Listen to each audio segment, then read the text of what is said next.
Good evening. My name is Tim Gibbs, Executive Director of the Delaware Academy of Medicine and the Delaware Public Health Association. Welcome to the next session of Delaware MiniMed. It turns out that our speaker for this evening, Dr. Gretchen McKay, was detained. And so this evening, we're going to hear from our own Dr. Kate Smith, who's going to do a talk about stroke. And without further ado, I'm going to turn it over to Kate. And Kate, if you could tell the audience a little bit about you, and then the mic is yours. Sure. So, hi, all. Oh, that's not the one that I want. All right, I'm going to stop sharing that.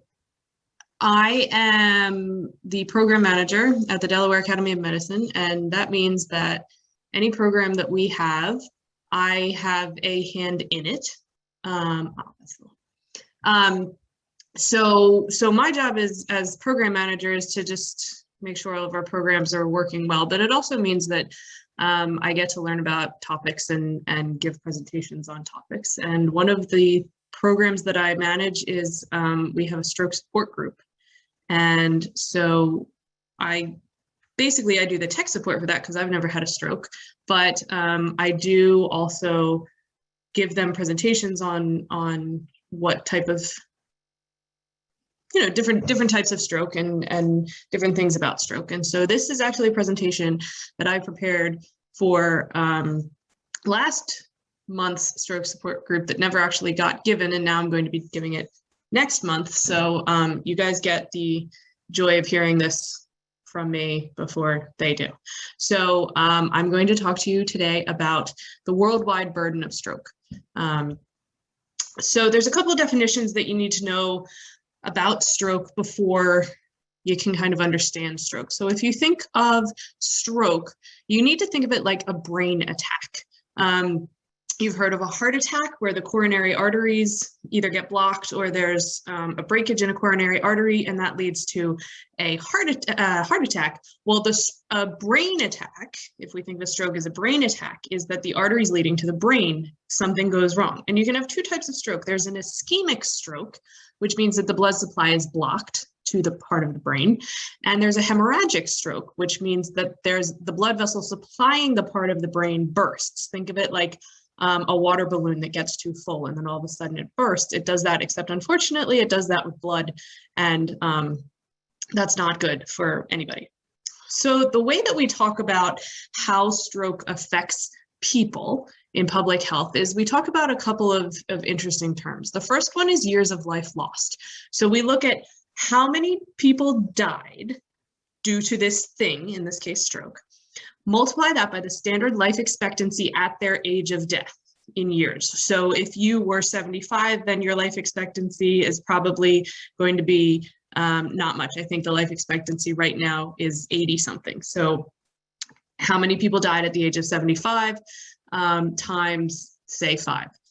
However, if you have a stroke at a younger age, your years of life lost is going to go up because you're going to be a younger age, so you have a higher life expectancy.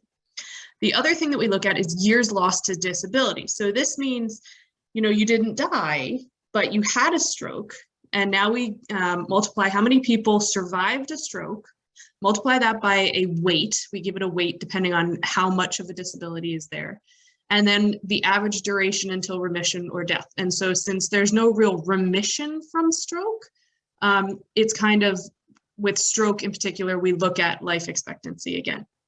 And then you have what's called a disability adjusted life year, which is 1 year, one daily is 1 year of healthy life lost. So one daily, you take years of life lost and you add that to years lost to disability and you get your dailies. So this is not something that we do individually. This is something that we do across a population.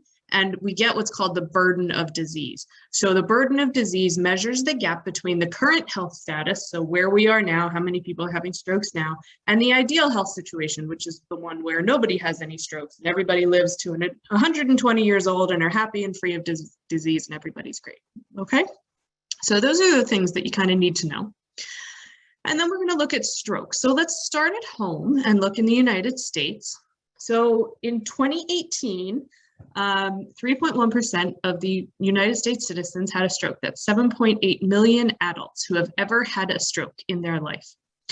And again, in 2018, 2.2 million people were diagnosed with having had a stroke, either in their primary care office visit or in an ER. So the 2.2 million in an office visit, and then almost 500,000 people based on ER visits. In 2019, the data showed that there were over 150,000 people who died due to stroke, which translates down when we say, you know, deaths per year, we look at it as a number per 100,000, because again, we're not looking at this as, you know, yes, you had a stroke, you had a stroke, you had a stroke, but we look at it over a population. So we look at it at 45.7 deaths per 100,000 population. And stroke in 2019 was the number 5 cause of death. So this is what it looks like in the United States, and it's pretty interesting. If you look, we call these states that have outlines, unfortunately, I did not come up with the name, but we call it the stroke belt, because for a multitude of reasons, these states, these southern states, have a lot of folks who have had a stroke and have either died from the stroke or survived the stroke, but continue to be affected by the stroke. And then if you look at this, we can see stroke mortality by state. So the darker is the worse. But no, I lied. The darker is better. So we like Arizona, we like New England. And the lighter it is, the higher the death rate, which I don't know why they did it backwards, because I would have done it the other way, but whatever. The leading causes of death in the United States, we have number 1 is cancer, number 2 is heart disease, number 3 is accidents, number 4 is stroke, and that's in 2019. And stroke usually sits about at 3 to 4 in the United States. In Delaware, and this is as of 2017, data that I found for 2017, this is the age-adjusted death rate for the leading causes of death. And you can see here's stroke, number 4 in Delaware. So in Delaware, our number is 46.2. It's a little bit higher than the US at 37.6, but it is number 4 in Delaware as well. So if we look now towards the world and see kind of where the United States is in the grand scheme of things, according to the World Health Association, IHD, which is ischemic heart disease, and stroke have been the leading causes of death in the last 15 years. And approximately 80% of those are preventable. IHD accounts for 16% of death, and stroke accounts for 11% of death. And stroke is here in number 2. The dark blue circle is the numbers from 2019, and the white circle, if you will, is the numbers from 2020. So you can see how each of these things has changed over the years. So there's my arrow. It's kind of off a little bit, but that's where the stroke hits. Now, if we break these leading causes of death down into different income levels, we see that in the high income countries, stroke is number 3. So that's like the United States, stroke is number 3, number 4. High income countries, this is where stroke is. In the upper to middle income countries, stroke is number 2. And again, this is information as of 2019, so it could have, changed to 3, but it's still up there. So we see in high and high to middle income countries, we see more that non-communicable diseases, so not infections, not anything like that. This is something that, you have some kind of chronic disease, they become the leading cause of death. So we have ischemic heart disease, we have stroke, we have dementias, COPD being the leading causes of death. But then when we get to lower middle income countries, stroke is still number 2, but we have neonatal conditions as number 3. So babies have issues and they die as a number 3 leading cause of death. Or we have number 5, which is lower respiratory conditions. And in the lower income countries, stroke is down at number 4 because coming before it is neonatal conditions and lower respiratory infections. So now we see that because the countries are poorer, they kind of take over, the communicable diseases take over as more of a leading cause of death than stroke, which is kind of interesting. So then we look at the global burden of disease, which means what is stroke doing around the world, right? So incident or new stroke, somebody getting a stroke for the first time, 11.9 million people will have a new stroke. And this is a 2020 report, so it's probably using 2019 or 2018 data. Prevalent stroke, meaning you had a stroke and then you survived, 104.2 million people. Fatal stroke, you had a stroke and you didn't survive, 6.2 million. And then the stroke-related disability, the stroke-related dailies, the disability adjusted life years, 132.1 million. Now, all of those things went down from 1990 to 2017, which is great, except the absolute number of those things have gone up. So in developing countries, we see incident stroke rates at 80%, prevalent strokes at 77%, deaths at 87%, and disability adjusted life years at 89%. So there is an increase in stroke burden. So all of the numbers went down, but because the prevalent strokes went up and the incident strokes went up, we have more people who have had a stroke and survived. And so that's why the burden has gone up. We've figured out how to keep people alive, which is awesome. But now we have to figure out how to help them, live the rest of their life having had a stroke. So this chart is the incidence in Europe, and it's kind of a weird looking chart, so bear with me. It's not very clear, which I apologize, but if I left it the size it was, you wouldn't be able to see anything. So the black and red dotted line is what we've seen so far, and that's up till about 2015. So this is like data that we've already seen, that one we know. And then the bits that branch off are the different possibilities of what might happen between 2015 and 2047. So let's look at the incidence rate. So the incidence rate is, anybody that had a stroke, right? That number on the top left quarter went up because when they looked at this data, it was trending in an upward direction. The blue line is pessimistic. So they're looking at a 1% rate increase per year. So if that baseline number increased by 1%, that would be the blue line. The optimistic line is the green line. So if that rate decreased by 1% per year, that would be where it is. And then the red dotted line is a model with 95% accuracy that's where they think the stroke will stay. So those are options. We don't know which ones are going to happen yet, but that's what they're thinking. So we would really like the red line to stay, basically. Prevalence is the number of people who have had a stroke and survived. And Tim, you're not doing your job. There are people in the waiting room. You need to let them in. Hint, hint. So prevalence is I need to be co-host. Oh. Oh, okay. Hang on, Paul. I don't know how to do that without sharing my screen. Hang on. Let's just do that. You should have been co-host. You could start it, couldn't you? We'll keep this part out of the video for anybody who watches.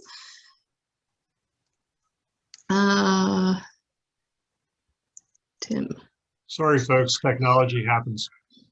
All right. I'm just going to make you the host. Okay. All right. Cool. Thank you. You're welcome. All right. As we were. So again, prevalence, we kind of, in this case, the prevalence, we want the optimistic trend line rather than the model trend line, rather than the baseline trend line, and much rather than the pessimistic trend line, because again, remember, prevalence is somebody who's had a stroke and survived. So the model says we're going to have a whole lot more people who have had a stroke and survived. The optimistic is that it will start to decrease at a rate of 1% per year, which we would prefer. Deaths occurring due to stroke. So this is the upper right quadrant. The baseline was going up at the time. The pessimistic line is going up a lot. The optimistic line is still going up, but the model line is going slightly down, which we like. And the same for the disability adjusted life years. We want that red line to be true. We want the model to be right.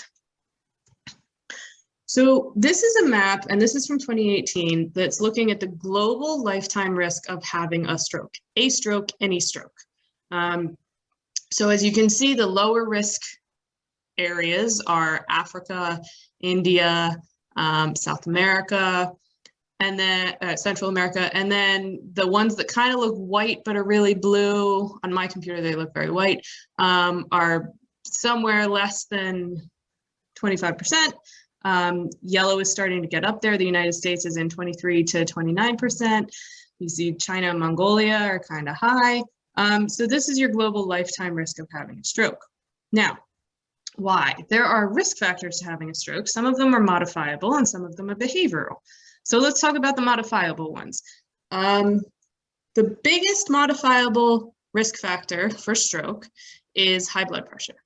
So around 1.13 billion people around the world have high blood pressure. It's also called hypertension. So if you hear your doctor say you have hypertension, that means that you have high blood pressure. A high blood pressure reading means, it might be up once or twice. Hypertension means it's consistently up.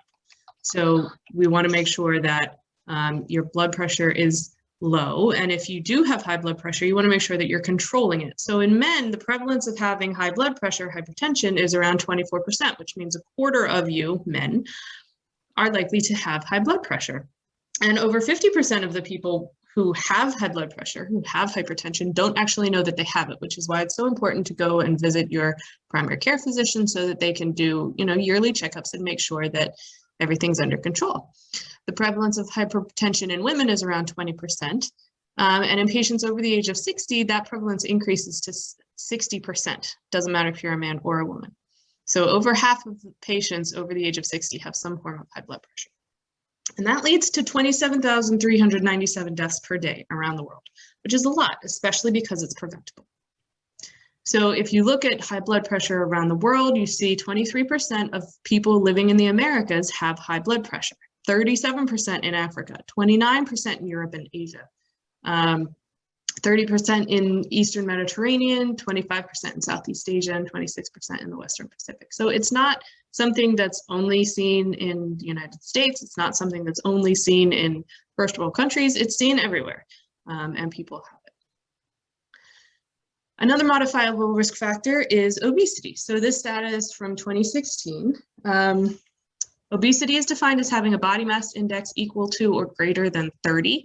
Now, using body mass index to test for obesity has kind of gone out of style, if you will, but there are ways to test a body mass index or obesity that does not include your body mass index, but that's a pretty quick and dirty way of doing it. So it's a good quick check for you, but if you want to do it properly, you go into the doctor, they'll take calipers and measure and that kind of thing. But this shows that the United States is really high. So we have over 40% of our population is obese, which is not great. But we are not alone. Saudi Arabia also has very high blood pressure. I don't know why. I haven't asked anybody in Saudi Arabia why they have obesity, but they do. But we're followed by Canada and Australia and Europe. And so, it's not just us, but the fact that over 40% of us have obesity is something that, you need to think about, especially if you're at risk for stroke, because we'll get to that. Other risk factors include diabetes and chronic kidney disease. So these are medical conditions, and I'm not saying that,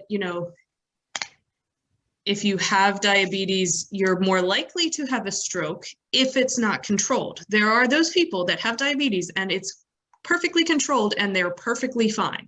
They're not at any more risk than anybody else. But if you don't control your diabetes, that's when it increases the risk. Same with chronic kidney disease. There are plenty of people out there with chronic kidney disease and it's under control or as under control as it can be. They're at lower risk. It's the people that have all these things and they are uncontrolled, and that's what makes them higher risk. So those were the modifiable risk factors. Let's talk about the behavioral risk factors, okay? Smoking, this is huge, okay? Death rate from smoking in 2017, in this, you can see, what is that, Greenland? Likes to smoke, apparently. Didn't know that. Asia, certain countries in Africa. The more you smoke, the more likely you are to have a stroke. It's just, that's the way it is. So if anybody smokes out there in Zoom land, please stop now. That is my advice to you. If you take nothing else away from this presentation, take that away. Please stop smoking. The sedentary lifestyle made even more interesting during COVID when we were all working from home in our couches. The most inactive country, go figure, in I think this was 2016, was Kuwait. The most active country was Uganda, go figure. But you can see that Brazil, Kuwait, Saudi Arabia had very high levels of sedentary lifestyle. So the more you get out and walk, the more you park further away, the more you take the stairs, all of that's going to cut down on your risk. Air pollution, this is really neat, and you can go to this website and find the air pollution in your area. I actually zoomed into Delaware the other day. It was pretty cool, but this was taken about a week ago. And air pollution can lead to stroke because you're breathing in particulates and you're breathing in things that you're not supposed to be breathing in, and all of those things can lead to stroke. So again, this is not necessarily modifiable because not everybody can do anything about the air that they're breathing in. This one is modifiable in that we can make policies and we can try and live in places that have clean air, but it's not entirely up to us. The number one non-modifiable risk factor, however, is age. So this is the prevalence of stroke by age and sex, in this case, gender, men and women, in NHANES, which is a survey done in the United States. And you can see as age goes up, your prevalence of stroke goes up in men slightly more than women in this case. This is stroke admissions in England, in Wales, and Northern Ireland. And you can see as age goes up, so does stroke. And in this case, women beat out the men. So there's no real, women are more likely. It's just more that women are more likely to live longer than men. So therefore, at the age of 89, because it's more likely that women are alive, they are therefore more likely to have had a stroke at that age. And this is in South Korea. So again, we see high numbers in the 55, 65 age group. It goes down in 85. Why? Well, because there are fewer people in that age group. So the fewer people there are to have a stroke, the fewer people can be counted for that. This is stroke death rates by age for the world from 1990 to 2017. And this red line here is those over the age of 70. Every other line down here, the purple line is 50 to 69 years, the green line is all ages, the pink line is 15 to 49, the blue line is 5 to 14. As you age, your risk of stroke goes up. So if we talk about stroke survivors, the probability of death within a year after the first stroke is highest for white females over the age of 75. The probability of death within 5 years after the first stroke is still pretty much white females and white males over the age of 75. So again, we're talking age. Your global lifetime risk of stroke, so red line is just stroke in general. The blue line is ischemic stroke. That was the one where the blood doesn't get to the brain. And the hemorrhagic stroke is the one where it was like a balloon and it burst. So your risk of stroke is pretty flat until you hit about 55, 60, and then it goes down. But I don't want you to look at this graph and say, well, Kate, this is negating what you just told me, because remember, there are fewer people in this age bracket. If you've had a stroke and you didn't survive, well, then your risk is going to go down to 0 because you're not going to have another stroke. you're dead. If you've had a stroke and survived, then your risk goes up. So it kind of vaguely makes up for that. But people are going to die as they age of things other than stroke. So the fewer people there are in that age bracket to count, the fewer people there are to have a risk of stroke. It's a very morbid topic that I'm talking about here. So stroke prevention, how do we prevent it? Things you can't control: air pollution, age, genetics. If you have a family history of stroke, there's nothing you can really do about that, except you can modify and control any risk factors that you have. So if you have high blood pressure, if you have diabetes, if you have hypercholesterolemia, control your blood pressure, control your glucose, make sure that you're controlling your sugar, you're watching the fat that you eat. Eat a healthy diet. Every doctor you ever hear is going to say, eat a healthy diet full of fruits, vegetables, whole grain, lean meat, and fish. Restrict salt, sugar, and fat, alcohol in moderation. That's like the go-to. If you do that, any diseases that you may or may not have, risk is very much reduced. Physical activity, 30 minutes every day. Don't smoke. And since this was a really fast presentation for something I'm done already, so I'm happy to take questions if you'd like to ask any. Dr. Smith, one of the questions that was asked were the stroke stats that you displayed in the beginning, did they include mini strokes, TIAs? I don't believe so. I think this was a full-on, it was either hemorrhagic or ischemic stroke that these were including. TIAs are tricky because while we can diagnose them with a fair degree of certainty, it's never entirely sure. So these would be, strokes that were diagnosed like they saw the blood clot or they saw the aneurysm burst. Okay. Another question was, what's the, and even I'm blanking on it now, what's the acronym for somebody having a stroke that has to do with face and motor control? Can you tell us about that? Yes, so FAST. The F is face. You're going to look for facial drooping. So what happens when you have, I'll put this up too because I have it up. What happens when you have a stroke is the blood to your brain gets blocked. And a lot of people are like, well, how do I know I've had a stroke? And this is a good way of checking, because if the blood to your brain is blocked on one side, say my right side, the blood is blocked, then I'll be able to see it on my left side. So what your brain does, it switches sides of your body. So if something's going on in your left hand side, then there's something wrong with the right part of your brain. So what you're looking for is differences in both of those sides. And if you think fast, this is the way you do it. So you're going to look at the face to see if either side is drooping. So like if I can smile like this, but this side is drooping, I haven't had a stroke, so you can't see it, but it's like I'm smiling and this side is drooping, then there might be a problem. Arm weakness. If you tell somebody, put your arms out and one of them starts going down, then their arm is weak. If they're having problems speaking, if it's like slurry speech, if you notice one side of their mouth isn't moving the same, if maybe their tongue is protruding to one side or another.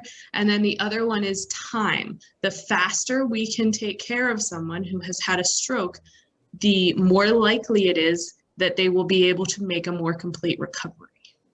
All righty. Is there a typical trajectory for people who have already had one stroke? For instance, predictable intervals of time to the next one, severity of increasing for the next one, opposite side of the brain next time, and so on? Nope. Nope. The funny thing about stroke is that we can kind of know if you might have one because maybe you have maybe you have some of the risk factors. Maybe you have a family history. Maybe you have high blood pressure. And so the chance of you having a stroke is kind of based on those risk factors. But if you've already had a stroke, it does make you more likely to have a second one. But that second one may have absolutely nothing to do with the first one. So if your first one was on the left-hand side of your brain and it affected your speech. Your second one could be on the right-hand side of your brain and affect your vision. We don't actually know. It all depends on which artery is either blocked or pops. And another question was, if you feel that you're having a stroke, no one else has observed this, you just feel like something's very wrong, what should you do? Yeah, you should definitely always err on the side of checking it out. If you feel off, you might not have like a full-on stroke. You might be having a TIA, a transient ischemic attack. And that might be enough of a sign that, you know, if you get to the hospital, they'll be able to monitor you and see what's going on. And the time situation would be great because you'd already be in the hospital. The thing with time is that there are certain drugs that we can give. TPA is one of them. It kind of breaks up any clots so that, you know, we can push through if the issue is that you've had an ischemic stroke. The problem is if you've had a hemorrhagic stroke and we give you TPA, then you're going to keep bleeding, which is equally as bad. So that's why time is a factor. So either you're not bleeding into your brain enough or you're bleeding out of your brain too much. And so if you think something's off, like you're slurring your speech, or, you know, some people have had a headache where they don't normally have headaches, or, you know, your vision gets fuzzy, or you get dizzy, or, you know, you can't walk straight. Maybe you feel weakness in one side, then yeah, get yourself to the hospital, even if you just go to your doctor or an urgent clinic, they can start to look at what might be going on and get you where you need to be as quickly as possible. Can you tell us a little bit about trephining and brain bleeds and major pressure and what the process is to relieve that pressure? What was the first thing that you said? Trephining? Trephining. Sometimes you see it on like the History Channel, old period movies where they actually cut a hole into the skull to relieve the pressure. Oh, okay. Yeah. Well, there are lots of, okay, so how do I explain this well? The skull can't move. The brain is a squishy little, think Jello. The brain is Jello inside your skull and the skull can't move. Jello is being fed by blood. The brain takes up 50% of your blood, 50% of the food that you eat goes directly to your brain to make sure that it's working properly. So if the blood doesn't get there because you've had an ischemic stroke, the blood has been blocked, that means that the brain can't work. I'll share my screen again and I'll show you the pictures because I find them cool, so you guys can too. So this is the ischemic brain. Can you see, I don't know if you can see what I'm pointing to, but so if you look at this is an MRI picture of the brain, and on the ischemic side, the left side, you'll see that there's this big glob that's darker. So that's the brain that's dead. It didn't get blood, and so it died. And your brain dies fairly quickly, unfortunately.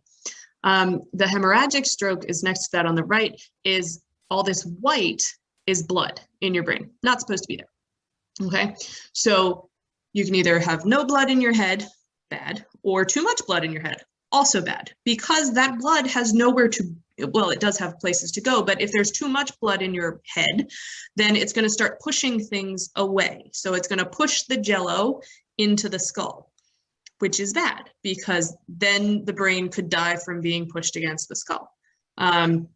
Or it could die from, being pushed against something else that it's not supposed to be pushed against. It could, push against the bottom of your skull and mess up your balance.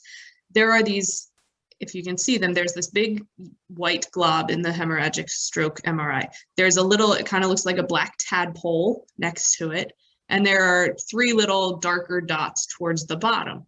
Those are called sinuses. And in medicine, sinus is basically just a hole. And so your brain drains the blood from the skull through these sinuses. Now, if there is something wrong with those sinuses or they're too closed and your brain can't drain the blood, that can lead to an issue. And that can also lead to a stroke, because it's kind of like a hemorrhagic stroke, where now all of a sudden there's all this blood in the brain. The blood is pushing the brain aside and not letting it do what it needs to do. And so the brain dies that way.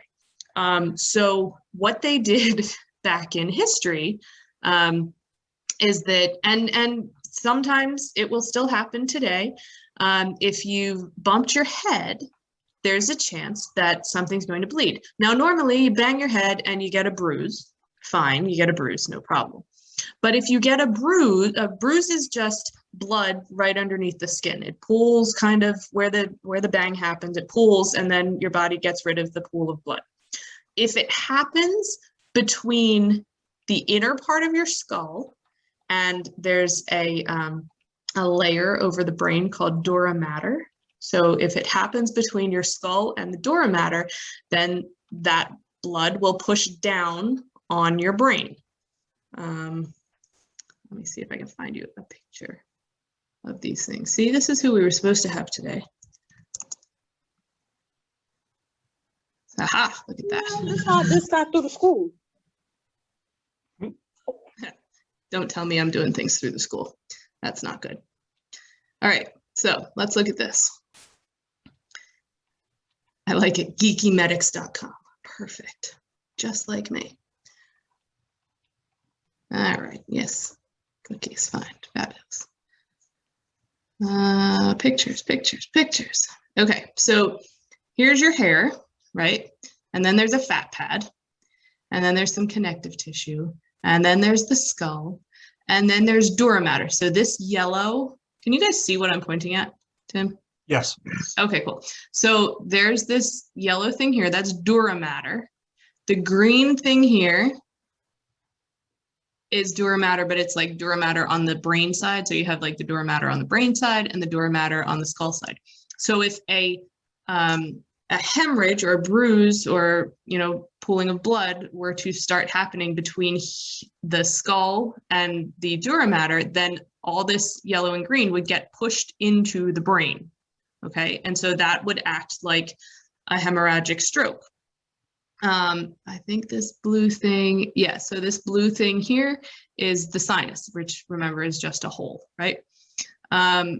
Then we have, there's a bit called pia mater, and then there's subarachnoid space. So this is all within the meninges, okay? So you have the dura mater parietal, because parietal meaning against the parietal bone, so this is against your skull. You have the dura mater visceral, which means against the brain. You have subarachnoid space, which is under the arachna, and then you have pia mater, and then you have the brain. So if you have a bleed within any of these, it will push the brain, because the skull's not going anywhere, so it will push into the brain, and that can lead to issues, stroke-like issues. If it's pushing into Wernicke's area, you might have trouble speaking or understanding speech, or Broca's area, you might have trouble speaking or understand speech, or reading and looking at things, all that kind of stuff. What surgeons do today, if intracerebral pressure is going up, is they drill a borehole, which is basically they take a drill, like a surgical drill, not a drill you have in your, you know, tool shed, but they put a little hole in your skull and they let that blood out. And as gross as it sounds, it works. Like, I guess don't knock it till you try it. Don't mess with what works, that type of thing. But that's why people drill into other people's heads. All right. And I've said to everyone in the chat, since we didn't have the presentation we expected, and Dr. Smith flew through her presentation so quickly, if you have general questions. 31 slides. I mean, I don't know that I flew. If you have general questions, by all means, drop them in the chat. So there's a question in the chat from Bruce. It says, have there been any recent advances in rehabilitation for people that have had strokes? Range of possible therapies, speech, occupational, cool technologies or games, et cetera, et cetera. So yes, there are. The more we learn, the more we can work with what happened. And remember, depending on your stroke, will depend on what you need to get back. So if you've had a little TIA, you might not need anything at all. If you've had a major stroke and it affected your dominant side, then you might need to relearn how to write. You might need to relearn the alphabet and how to read. You might need to learn how to speak. You might need to learn how to walk. There might be some functions that you never get back. So there are several people in our stroke support group who they don't have the use of their hand anymore because there was too much damage and they didn't get to it in enough time or something, and they won't get it back. But yes, we use speech therapy. We use occupational therapy. So occupational therapy is like learning how to do things again, like brushing your teeth or walking or writing and that type of thing. And physical therapy is, if you need assistive devices, you need to relearn how to walk, you need to maybe have something to help you put on your shoes. All of that are things that that can be done and that we have. And actually the University of Delaware has a really good physical therapy post-stroke program where they, work with people. They have treadmills that, you can stand on to practice walking. They have robotics now that help people get back on their feet. So yeah, there's a lot of cool technologies. I know that there are games. I don't know if they're cool games, but there are some games that work on like hand-eye coordination and that type of thing. So yeah. All right. What's the difference between hemorrhagic stroke and an aneurysm? A hemorrhagic stroke is an aneurysm, but an aneurysm isn't necessarily a hemorrhagic stroke. So hemorrhagic stroke is an aneurysm that happens in your brain. An aneurysm can happen anywhere. An aneurysm can happen anywhere that there's an artery. If an artery gets very weak at the wall, it can burst. So if it can burst near your lung, it can burst in your abdomen. But if it bursts in your brain, then it leads to a hemorrhagic stroke. All right. Would you say that the younger you are, the easier it is to recover and have a more successful rehabilitation from a stroke? Depending on the stroke, probably. So it depends on where the stroke hits and it depends on how young.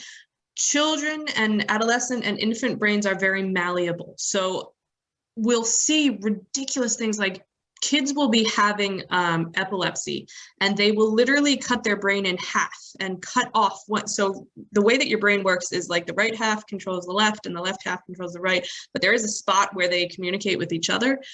They'll cut that in children with epilepsy to stop the seizures. And the child will be fine because the brain will come up with other ways to wire itself. So the younger you are, the more likely it is that, your connections haven't cemented yet. And so you're more likely to create new wiring and stuff like that. The older you are, unfortunately, for my friends who are my age and older, we're pretty set in our ways as far as brain goes. So it's really hard to teach your brain new tricks. So that's the problem with maybe not necessarily having as successful a rehabilitation. Like we have to teach our brain new tricks and you can only do it to a certain point once you get to a certain amount of your brain having, wired itself. So our nails grow and our hair grows and our skin grows and sheds and whatnot. Does brain matter regenerate itself? Not to the degree that everything else does. Your neurons and your brain, they're kind of it, which is why when we see like muscular dystrophy or any other kind of neurologic disease, we don't really know how to completely cure it because we don't grow new neurons like we do when we're in the womb. And that's part of the reason why the conversation about stem cells is so interesting, because a stem cell is a cell from which you can grow every cell in your body, right? So theoretically, we should be able to take a stem cell and grow a new brain. Well, then the question becomes, well, when do we stop and who owns the brain and blah, blah, blah, blah, blah. I'm not getting into the stem cell research, but the point is that once the brain has created its neurons, and once the spinal cord has created its neurons, there's not a whole lot more recreation. It's kind of what you see is what you've got. So if you've damaged that because you've had a stroke or some kind of head trauma, or you're paralyzed because you broke your back or something, your neurons don't regrow. All righty. Any other questions?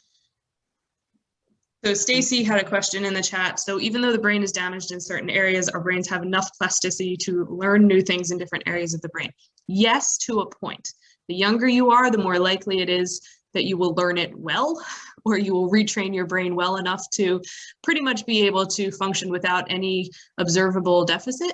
But the older you are, the less likely that plasticity is still there. And therefore, you might not be as good at coming back as a child would.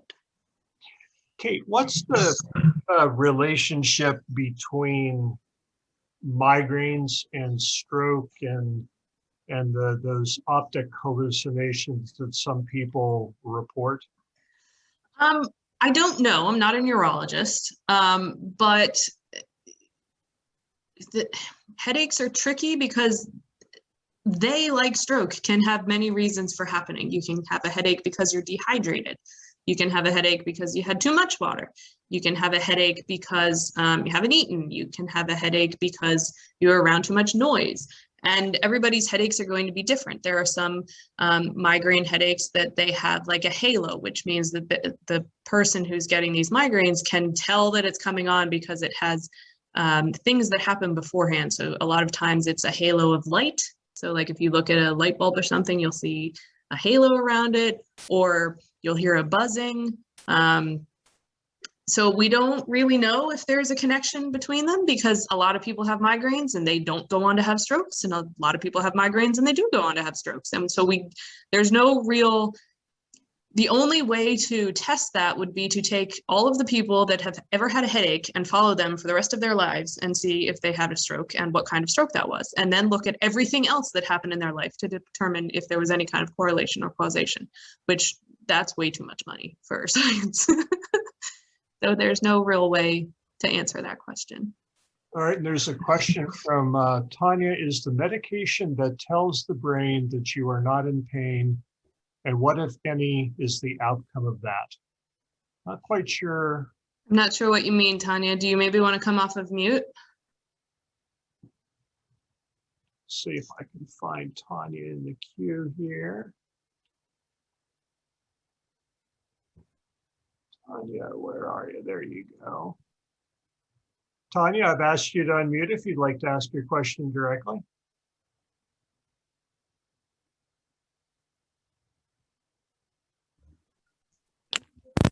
There you go. Go ahead, Tanya.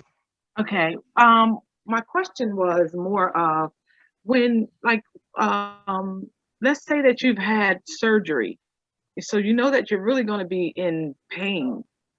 So is the medication that they give you, is that something that kind of tells your brain that you are not in pain?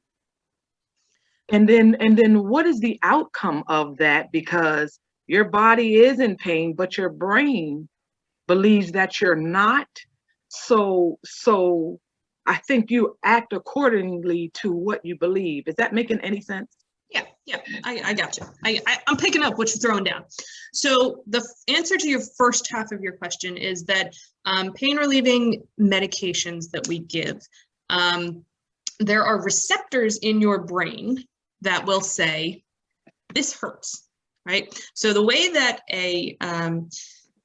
it's kind of like a reflex, but let's say I cut my hand, all right? A nerve will go from my hand all the way up to my brain, and it will send out a signal using hormones. Maybe it's adrenaline, maybe it's dopamine, you know, those are all those hormones. And one of those hormones will be released, and it will go to a receptor in my brain. And so when hormone A hits receptor B, that means, ow, it hurts. So what a pain relieving medication does is it floods those receptors with things that are similar to the hormone, so that the receptors get bombarded by the other thing, and the pain doesn't compute. There's not, the pain doesn't get to fit itself into any receptor. Does that make sense? Yes. Okay, so that's part one. Part two of your question. The interesting thing about the human body is that it hurts if I cut into your abdomen. or if you cut your arm, or if you're doing surgery and I have to like open up your chest or something to see your heart, that will hurt. It's only going to hurt until I get through the skin. Your muscles, your gut, they don't have any pain receptors in them. So the only reason that you're getting the pain receptors is because your skin hurts. All right. So even if I go in and I like take out your gallbladder, once I've sewn you back up again, I'm giving you pain medications for that spot where I went in to get it, but your gallbladder is not telling your body that it hurts.